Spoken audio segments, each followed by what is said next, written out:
നമസ്കാരം, എൻ്റെ പേര് നിതിൻ എഫ് എന്നാണ്. ഞാൻ SUT ഹോസ്പിറ്റലിലെ കൺസൾട്ടൻറ്റ് സൈക്കോളജിസ്റ്റാണ്.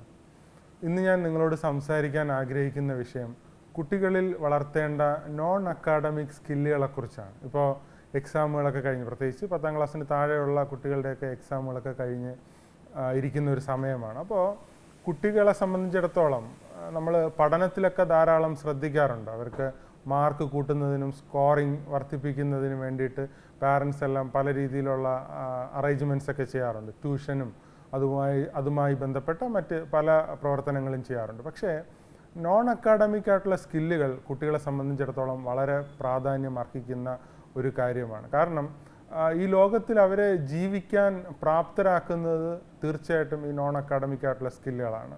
അപ്പോൾ ഈ ലോകം വളരെ ഡിഫറൻ്റ് ആയിട്ട് അല്ലെങ്കിൽ അവർ എക്സ്പെക്റ്റ് ചെയ്യുന്ന പോലെ ആയിരിക്കണമെന്നില്ല അവർ വളർന്നു വരുമ്പോൾ. കാരണം കുട്ടികളൊക്കെ കുഞ്ഞിലെ പാരൻസ് അവരാഗ്രഹിക്കുന്ന കാര്യങ്ങളൊക്കെ സാധിപ്പിച്ച് കൊടുത്തായിരിക്കും വളർത്തിക്കൊണ്ടുവരുന്നത്. അതുകൊണ്ട് തന്നെ കുട്ടികൾ പൊതുവെ ബേസിക്കലി ഒരു നാർസിസ്റ്റിക് ബിഹേവിയർ ആയിട്ടാണ്, പൊതുവിലുള്ള ഒരു ക്യാരക്ടറായിട്ടാണ് കാണുന്നത്.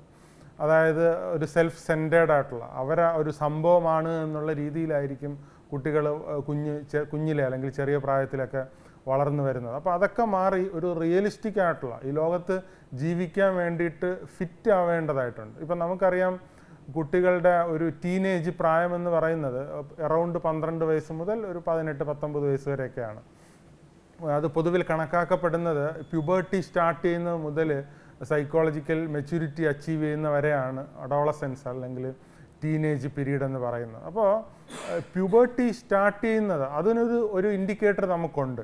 അതേസമയം എപ്പോഴാണ് ഈ ടീനേജ് കഴിയുന്നത് അല്ലെങ്കിൽ സൈക്കോളജിക്കൽ മെച്യൂരിറ്റി അച്ചീവ് ചെയ്യുന്നത് എന്നുള്ളതിനെക്കുറിച്ച് വ്യക്തമായിട്ട് നമുക്ക് കണക്കാക്കാൻ മാനദണ്ഡങ്ങളില്ല എന്നുള്ളത് വസ്തുതയാണ്. അപ്പോൾ നമ്മൾ മനസ്സിലാക്കിയിരിക്കേണ്ടുന്ന വളരെ പ്രധാനപ്പെട്ട ഒരു കാര്യമാണ് സൈക്കോളജിക്കൽ മെച്യൂരിറ്റി അല്ലെങ്കിൽ ഒരു പക്വത ആർജിക്കുക എന്നുള്ളത്.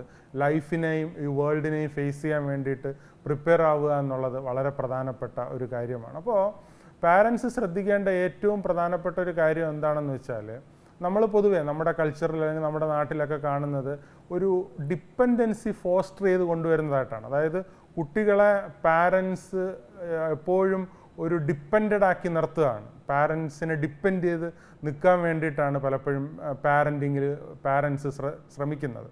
അതൊരിക്കലും ഒരു ലോങ് ടേം ആയിട്ട് നല്ല ഗുണം ചെയ്യില്ല എന്നുള്ള വസ്തുത നമ്മളെപ്പോഴും ഓർത്തിരിക്കുക. അപ്പോൾ അവർക്ക് അവരുടേതായ ഒരു തിങ്കിങ് കപ്പാസിറ്റി ഇൻഡിപെൻഡൻ്റ് ആയിട്ട് ഡെവലപ്പ് ചെയ്ത് വരേണ്ടതായിട്ടുണ്ട്. അറ്റ്ലീസ്റ്റ് ആഫ്റ്റർ 15 ഇയേഴ്സ് ഓൾഡ് അല്ലെങ്കിൽ ഒരു 18 ഇയേഴ്സ് ഓൾഡ്.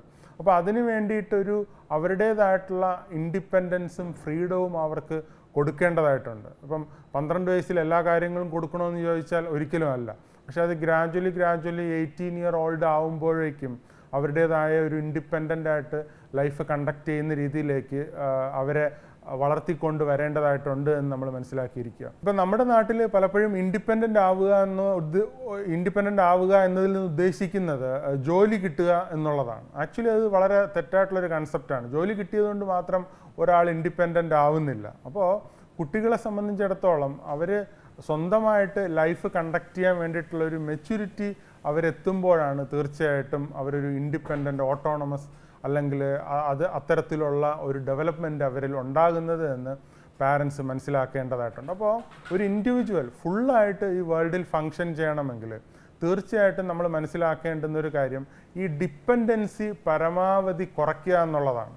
അത് പാരൻസിലായിക്കോട്ടെ, ഗവൺമെൻറ്റിലായിക്കോട്ടെ, ഫ്രീ ബിസിലായിക്കോട്ടെ, അല്ലെങ്കിൽ ഐഡിയോളജികളിലായിക്കോട്ടെ. അപ്പോൾ നമ്മളൊരു ഇൻഡിപെൻഡൻ്റ് ആയിട്ടുള്ള ഓണസ്റ്റ് ആയിട്ടുള്ളൊരു ട്രൂത്ത് സീക്കറായിട്ട് ലൈഫിനെ കാണുകയാണെങ്കിൽ മാത്രമാണ് കുറേ കൂടെ ഒരു ഏബിൾ ആയിട്ടുള്ള ഒരു ഡെവലപ്മെൻറ്റ് ഉണ്ടാക്കാനായിട്ട് കഴിയുക.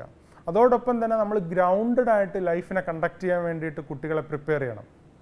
നമുക്കിന്ന് ധാരാളം ടെക്നോളജിക്കലായിട്ടുള്ള സംവിധാനങ്ങളുണ്ട്, വിർച്വൽ കമ്മ്യൂണിക്കേഷൻ സംവിധാനങ്ങളുണ്ട്. അങ്ങനെ എല്ലാ തരത്തിലുള്ള ഇൻഫ്രാസ്ട്രക്ചറും അതുപോലുള്ള ടെക്നോളജിക്കൽ ഡിവൈസസും ഗാഡ്ജറ്റുകളൊക്കെ ഉണ്ടെങ്കിലും നമ്മൾ ലൈഫ് എപ്പോഴും ഗ്രൗണ്ടഡ് ആയിട്ട് കണ്ടക്ട് ചെയ്യാൻ വേണ്ടിയിട്ട് കുട്ടികളെ പ്രിപ്പയർ ചെയ്യുക. ഉദാഹരണം പറഞ്ഞാൽ ഹൗസ് ഹോൾഡ് ആക്ടിവിറ്റീസൊക്കെ ചെയ്യിപ്പിക്കുക, വീട്ടിലെ കാര്യങ്ങളൊക്കെ ചെയ്യിപ്പിക്കുക, അവരെ കൂടെ സഹായത്തിന് വേണ്ടിയിട്ട് വിളിക്കുക. ജെൻഡർ സ്പെസിഫിക് ആയിട്ടുള്ള, ഇപ്പോൾ നമ്മുടെ നാട്ടിലറിയാം, നമ്മുടെ കൾച്ചറിൽ ആൺകുട്ടികൾ അവരുടേതായ അവർ ചെയ്യുന്നതായിട്ടുള്ള ജോലികളുണ്ട്, പെൺകുട്ടികൾ അവരുടേതായിട്ടുള്ള ജോലികളുണ്ട്. അത് കൾച്ചറലി ഡെവലപ്പ് ചെയ്ത് വന്നിരിക്കുന്നതാണ്. അത് പല രീതിയിൽ യൂസ്ഫുള്ളുമാണ്. ഇപ്പോൾ കൂടുതൽ ഹാർഡായിട്ടുള്ള അല്ലെങ്കിൽ ഹെവി ആയിട്ടുള്ള റിസ്ക് കൂടുതലുള്ള ജോലികളൊക്കെയാണ് ആൺകുട്ടികളും അല്ലെങ്കിൽ മെയിൽസൊക്കെ ചെയ്യുക. റിസ്ക് കുറഞ്ഞ, ഹെവിനെസ് കുറഞ്ഞ, ലൈറ്റായിട്ടുള്ള ജോബുകളാണ് കൂടുതലും ഹൗസ് ഹോൾഡ് ആക്ടിവിറ്റീസിലൊക്കെ തന്നെ ഫീമെയിൽസ് ചെയ്യുക. അപ്പോൾ അത് അവരെ ലോങ് ടൈം ഹെൽപ്പ് ചെയ്യുന്നതാണെന്ന് നമ്മൾ മനസ്സിലാക്കിക്കൊണ്ട് കുട്ടികളെ ഹൗസ് ഹോൾഡ് ആക്ടിവിറ്റീസിൽ കൂടുതലായിട്ട് ഇൻവോൾവ് ചെയ്യിപ്പിക്കാൻ വേണ്ടിയിട്ട് ശ്രമിക്കേണ്ടത് വളരെ അത്യാവശ്യമാണ്. അതോടൊപ്പം നമ്മൾ മനസ്സിലാക്കിയിരിക്കേണ്ടുന്ന വളരെ പ്രധാനപ്പെട്ട ഒരു കാര്യമാണ് മറ്റ് ക്രിയേറ്റീവായിട്ടുള്ള കാര്യങ്ങളിലും കൂടെ കുട്ടികൾക്ക് പ്രാധാന്യം കൊടുക്കുക എന്നുള്ളത്. അതായത് എല്ലാ കുട്ടികൾക്കും പല രീതിയിലുള്ള ഹോബീസ്, മറ്റ് ആക്ടിവിറ്റികളിലൊക്കെ എൻഗേജ്ഡ് ആയിക്കൊണ്ട് ഈ ഒരു വെക്കേഷൻ ടൈം വളരെ യൂസ്ഫുള്ളായിട്ട് മാറുകയാണെങ്കിൽ ഒരാളുടെ ഒരു ഓവറോൾ പേഴ്സണാലിറ്റി ഡെവലപ്മെൻറ്റ് അല്ലെങ്കിൽ ഒരു ക്യാരക്ടർ മോൾഡിങ് അല്ലെങ്കിൽ ഒരു എൻ്റയർ അവരുടെ ലൈഫ് ഫുള്ളി ഫങ്ഷനിങ് ആക്കി ലോങ് ടൈം അവരെ ഹെൽപ്പ് ചെയ്യുന്ന തരത്തിലേക്ക് പാരൻറ്റിങ് കൊണ്ടുവരേണ്ടുന്ന വളരെ പ്രധാനപ്പെട്ട ഒരു സമയത്തിലാണ് നമ്മളിപ്പോൾ ആയിരിക്കുന്നതെന്ന് തിരിച്ചറിയേണ്ടത് വളരെ അത്യാവശ്യമാണ്. അങ്ങനെ വളരെ ബെസ്റ്റായിട്ടുള്ള ഒരു പാരൻറ്റിങ് എക്സ്പീരിയൻസ് നിങ്ങൾക്കുണ്ടാകട്ടെ എന്ന് ഞാൻ ആത്മാർത്ഥമായിട്ട് ആശംസിക്കുന്നു. Thank you so much.